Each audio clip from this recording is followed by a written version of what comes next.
Bonjour, nous nous proposons de continuer notre étude de l'Apocalypse et cette fois-ci, nous allons considérer 3 chapitres, les chapitres 8 à 10. Ce sont des chapitres qui ne sont pas spécialement difficiles du point de vue de la compréhension, mais donc il faut quand même prendre le temps de les lire avant de pouvoir ensemble les méditer. Les chapitres précédents nous ont décrit l'ouverture de 6 des 7 sceaux du livre que seul le Christ est digne d'ouvrir. Ils nous ont aussi précisé que le Seigneur connaît et reconnaît particulièrement les siens, qu'il a marqués de son sceau personnel. Avec le 6e sceau du livre ouvert par le Christ, est arrivé le jour de la colère de celui qui est assis sur le trône et de l'agneau, nous dit le chapitre 6, verset 16. Que peut donc bien apporter la rupture du 7e sceau? On pourrait s'attendre à ce que le 7e sceau marque l'avènement du règne de Dieu, mais on n'y est pas encore. Le 7e sceau va déclencher au contraire de nouveaux événements et 7 trompettes qui reprennent les jugements de Dieu sur la terre, avec une intensité encore plus forte que ceux qui étaient déclenchés lors des sceaux. Comme si l'on nous disait, vous attendiez la lumière après le 6e sceau, mais il faut encore plonger dans les ténèbres et voir d'autres jugements, tout un septenaire de jugements bien plus sévères que ce que vous avez vu avec les 7 sceaux. Ces chapitres sont difficiles à lire, ils laissent une impression de désolation, de films d'horreur, de destruction. Les jugements des 6 premiers sceaux étaient déjà significatifs, ceux des 7 trompettes deviennent terriblement oppressants. Le monde est plongé dans la même atmosphère que celle qui a régné lors des plaies d'Égypte, auxquelles de multiples allusions sont faites dans ces chapitres. Comment envisager la succession entre les sceaux et les trompettes ? Il est difficile d'envisager une succession chronologique.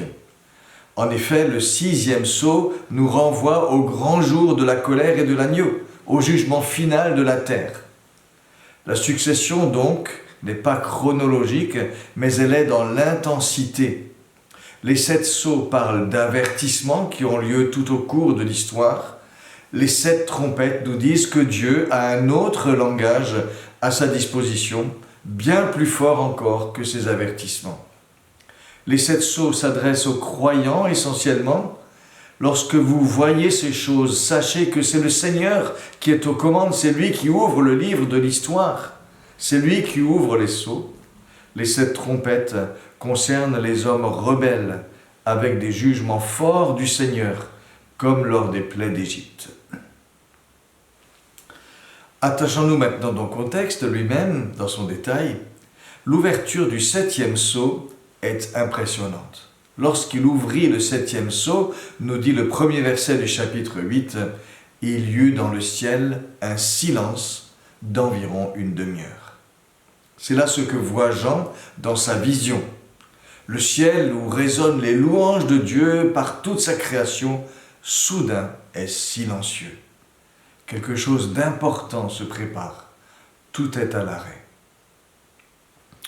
Il faut dire un mot ici sur les visions du ciel que reçoit Jean. Ce sont des visions pédagogiques, imprimées par le Seigneur dans l'esprit de son serviteur. Elles ne viennent pas d'une webcam qui révélerait en direct à Jean ce qui est en train de se passer dans le ciel au moment où il regarde.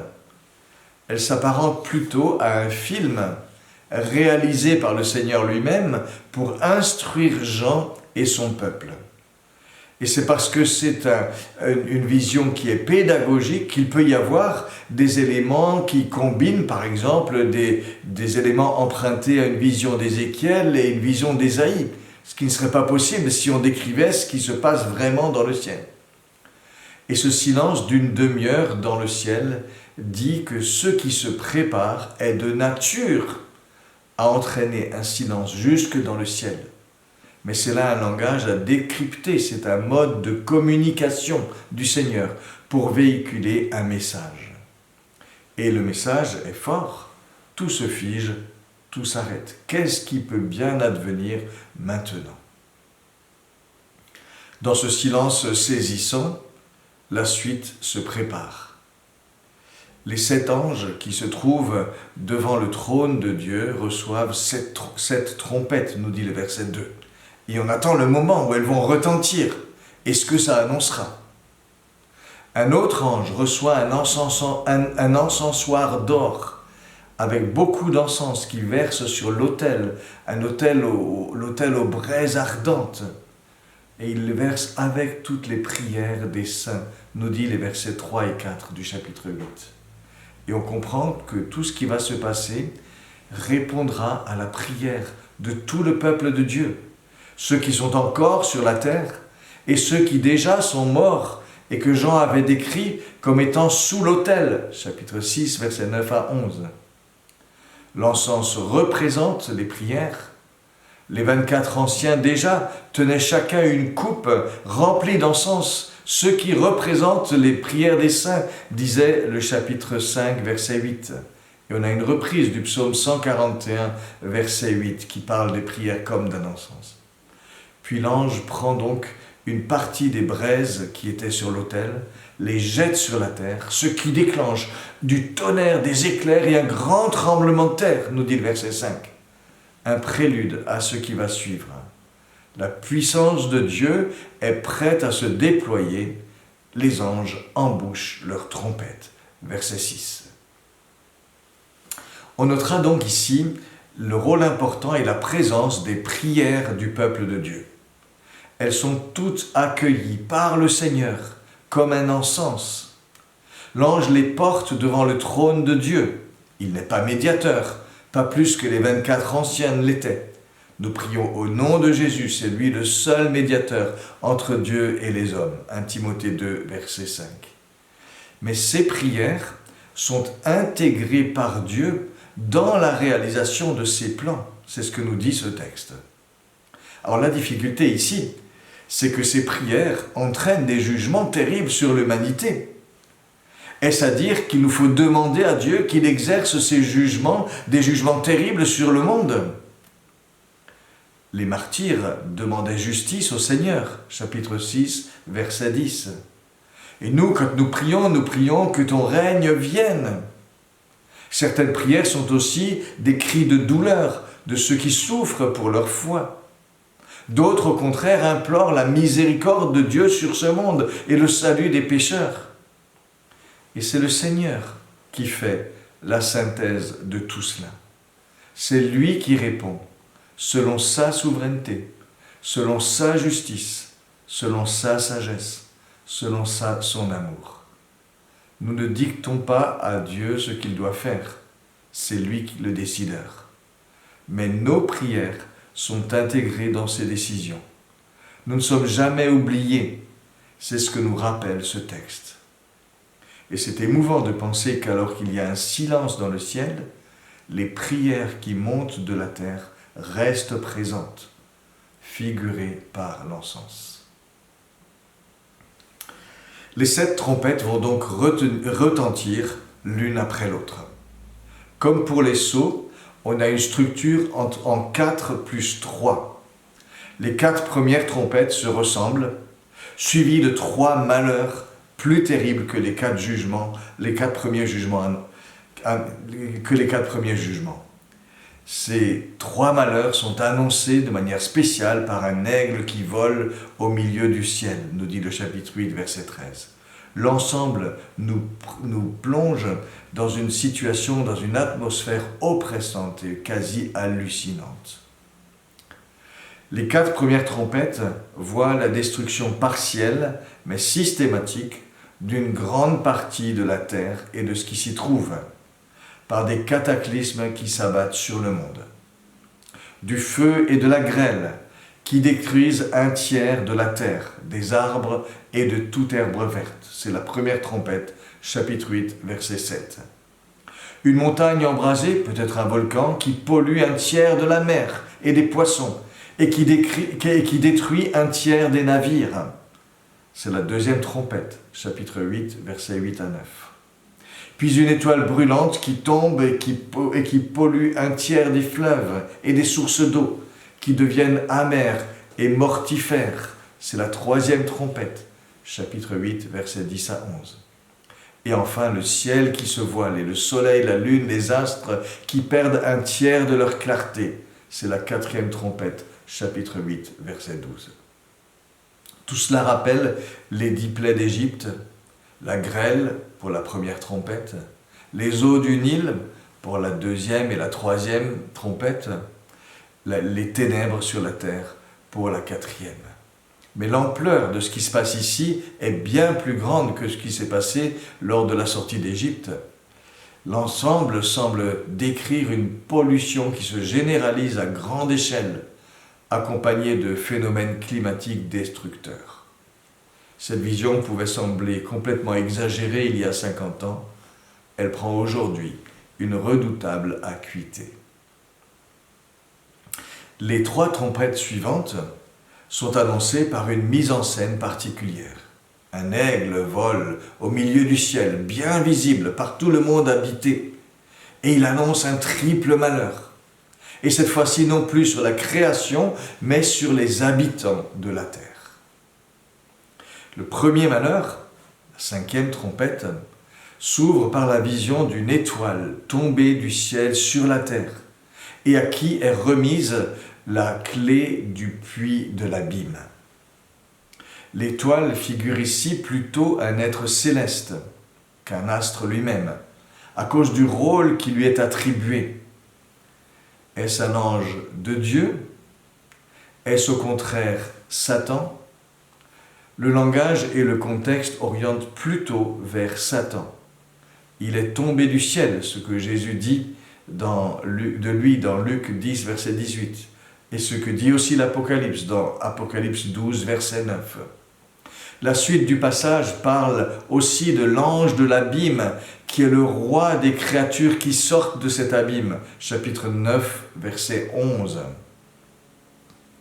Tout cela oriente vers l'interprétation qui voit ici Satan, qui ouvre la porte au monde des puissances mauvaises pour qu'elles effectuent leur sinistre besogne. On parle du puits de l'abîme pour dire, par opposition au ciel de Dieu et à la terre des vivants, que les puissances mauvaises sont dans les régions souterraines du monde. Et le puits fait en quelque sorte la jonction. L'ouverture de ce puits laisse échapper une opaque fumée, nous dit le texte. Le monde des puissances mauvaises est une fournaise ardente. Sortent alors de l'abîme une armée de sauterelles. Le prophète Joël avait déjà décrit le jugement de Dieu sous l'image de l'invasion terrible et destructrice de sauterelles. Joël 1 et 2, cela existait en Israël autrefois. Mais celles-ci sont différentes. Elles ne s'attaquent pas à la nature, mais uniquement aux hommes, nous dit le chapitre 9, verset 4.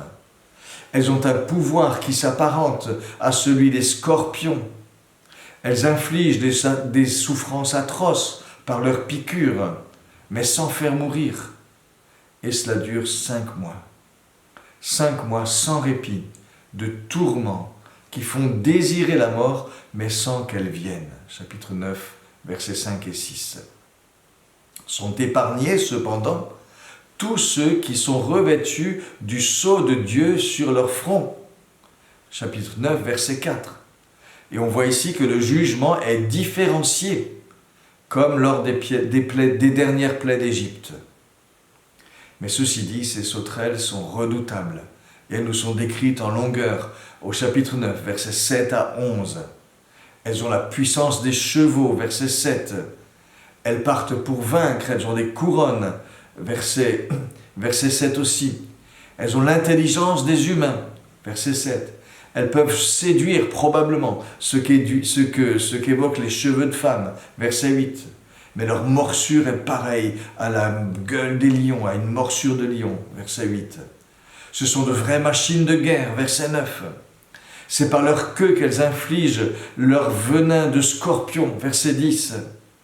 Tout cela est figuratif, bien sûr, mais pour dire combien le fléau est redoutable. Et à la tête se trouve leur roi, qui est décrit au verset 11, dont on donne le nom hébreu Abaddon, ce qui signifie destruction, et sa traduction grecque Apollyon, qui signifie destructeur. Mais Apollyon, ça évoque aussi le dieu romain Apollon, dont l'empereur persécuteur Dioclétien faisait son icône et qu'il vénérait au temps de l'apôtre Jean. Le nom donc de ce roi Apollyon dit son projet. Il veut détruire, et c'est l'œuvre de Satan, détruire ce que Dieu fait. Mais le texte précise que Dieu reste au contrôle. Il leur fut dit, il leur fut donné, et avec une limite de temps. C'est ce que nous disent les versets 4 et 5. Dieu garde le contrôle même lorsqu'il juge. Mais même sous ce contrôle de Dieu, l'action de cette armée des ténèbres est redoutable. Que peuvent représenter ces fléaux, cette action démoniaque? Certains y voient les effets de la corruption humaine, attisée par les démons, toutes les souffrances physiques, psychologiques liées à la violence, à l'immoralité, à la barbarie. Et certains pensent que c'est finalement quelque chose qui se passe tout au long de l'histoire. Mais le texte me semble plutôt parler d'un fléau particulier, sur une courte durée. C'est ce qu'indiquent les 5 mois. Et il me semble qu'il vaut mieux y voir un fléau particulier que des choses qui se répètent régulièrement dans l'histoire. Après ce premier malheur, 2 autres sont annoncés, au verset 12. Et le premier de ces malheurs est très clairement celui de la guerre, chapitre 9, versets 13 à 21. L'ordre est donné lorsque retentit la 6e trompette de délier les 4 anges qui sont enchaînés sur le grand fleuve, l'Euphrate. Alors l'Euphrate a été dans tout l'Ancien Testament le lieu d'où sont venues les grandes invasions sur Israël. Et c'est là une immense armée maintenant, dans l'Apocalypse, là, qui se déploie. 2 myriades de myriades, c'est-à-dire 200 millions. Chapitre 9, verset 16. Il y a là des chevaux qui répandent la fumée, le feu, le soufre, versets 16 à 18.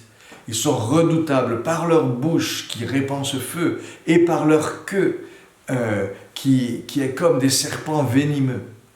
Une force implacable donc de destruction, la bouche, et le malheur et la désolation laissés sur son passage, la queue. 1/3 des hommes est tué.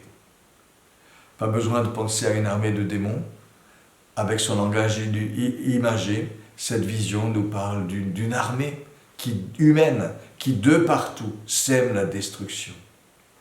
Et ce qui arrive là n'est pas un accident de l'histoire. Les forces qui sont déliées à ce moment-là et qui sont représentées par des anges pour dire qu'elles accomplissent les desseins des dieux, ces forces étaient prêtes pour l'heure, pour le jour, pour le mois, pour l'année, nous dit le verset 15. Elles étaient prêtes. Et au signal de Dieu, elles sont libérées.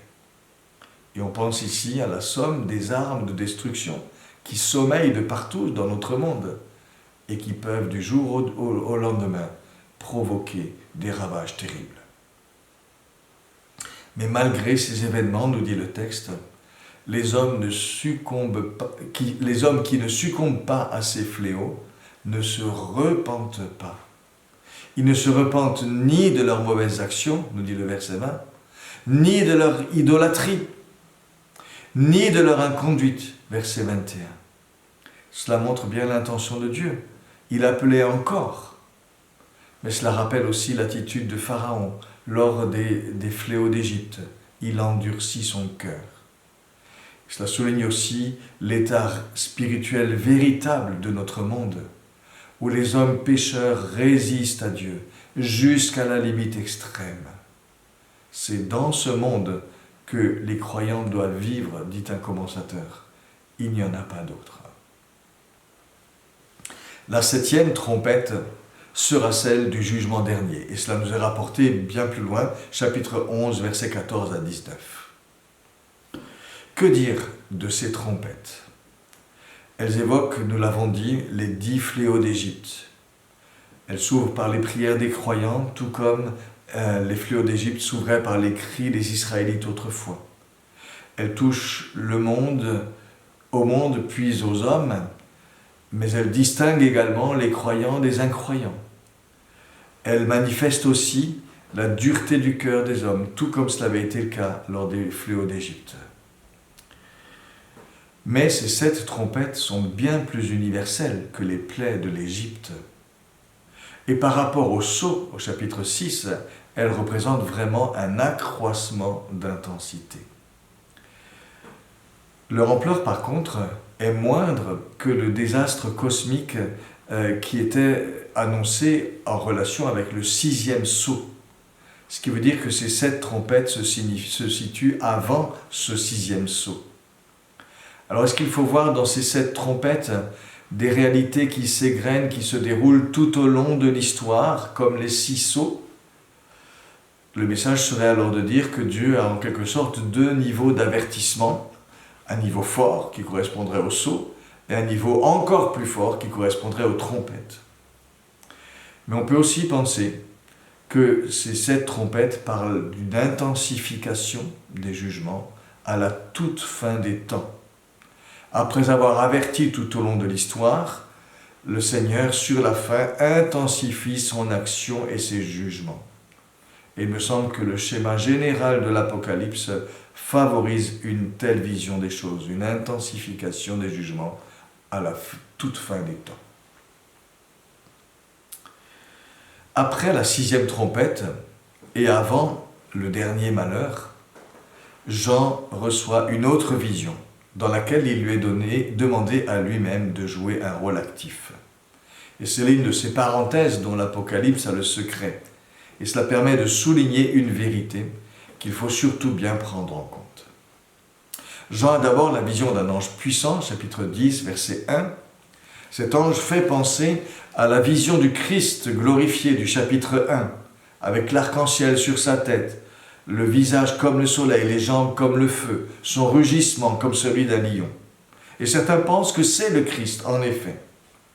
D'autres le rapprochent de l'ange de l'Éternel dans l'Ancien Testament, qui était distinct de Dieu et pourtant si proche à la fois. Je trouve plus prudent de dire qu'il s'agit d'un ange, vraiment d'un ange, mais envoyé par le Christ glorifié et paré de traits qui évoquent le Seigneur pour bien montrer qui l'envoie. Cet ange a une posture immense, il pose un pied sur la mer, un pied sur la terre. Verset 2, cela évoque la domination totale du Seigneur, surtout sur le monde. Quand il parle, 7 tonnerres retentissent, verset 3. Sa parole est redoutable. Et Jean s'apprête à écrire ce qu'il a entendu, mais on lui dit de fermer d'un sceau ce qui a été dit et de ne pas l'écrire, verset 4. C'est le rappel que nous n'avons pas tout à savoir et que certaines choses appartiennent à Dieu et à Dieu seul. Mais cet ange proclame avec solennité, en jurant par le Seigneur qui a tout créé et qui vit au siècle des siècles, qu'il n'y aura plus de délai. La 7e trompette est proche et elle sera celle de l'accomplissement de tout le mystère de Dieu, la bonne nouvelle annoncée aux prophètes, nous disent les versets 5 à 7. Le mot mystère décrit dans la Bible le plan de Dieu que lui seul conçoit, que lui seul peut aussi révéler. Et cet aboutissement du plan de Dieu est décrit ici comme ce qui accomplit à la fois l'Évangile et les révélations faites aux prophètes de l'Ancien Testament. Les deux sont combinés au verset 7. Le projet de Dieu est un. Cet ange a dans sa main un petit livre, et Jean est invité à le prendre de sa main, et il reçoit l'ordre de l'avaler. Et l'on assiste ici à une scène semblable à celle de la vocation d'Ézéchiel, chargée de parler aux exilés de Babylonie et d'annoncer la chute de Jérusalem. Pour Ézéchiel, qui recevait un rouleau qu'il a dû avaler, ce rouleau contenait des plaintes, des lamentations. Mais quand il l'a mangé, il est devenu doux comme le miel. Pour Jean, le petit livre est doux à son palais, mais une fois avalé, ses entrailles se remplissent d'amertume, nous disent le verset 10. Ce qui veut dire que son contenu est un message exigeant, amer. Mais pour l'apôtre Jean, c'est comme une sorte de renouvellement de sa mission. Tu dois parler encore sur beaucoup de peuples, de nations, de langues et de rois, dit le verset 11. Et ce petit livre, c'est la suite de ce que Jean doit annoncer. Et cela a une portée universelle. Alors cet intermède nous rappelle la mission d'un serviteur de Dieu. Dire tout ce que le Seigneur lui ordonne, s'en nourrir. La douceur du livre rappelle que la parole de Dieu est fondamentalement bonne et juste, ce que disent aussi les psaumes 19, le psaume 119. Son amertume dit que le Seigneur annonce aussi des réalités et des événements qui sont exigeants, qui seront durs à avaler et durs à vivre surtout. Mais dans la confiance en Dieu, Jean continue sa mission avec loyauté, tout comme nous qui sommes appelés à continuer à avancer fidèlement, en comptant sur Dieu, dans la loyauté à sa parole et la certitude d'être et de rester, quoi qu'il arrive, dans sa main, jusqu'à l'accomplissement final de son projet.